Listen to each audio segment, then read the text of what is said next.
এ জাননে ওই বদন ওই এপেকতে মজা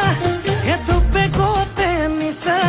হে 3 নম্বৰ পেকটো পালে হৈ যাম মই ৰজা মোৰ শিতানৰে গাৰু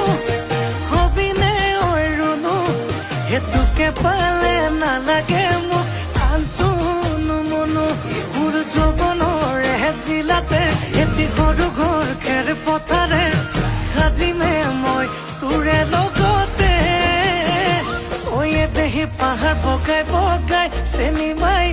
কপৌ ফুল নানুংগৈ চেনি মাই খোপাতে দিব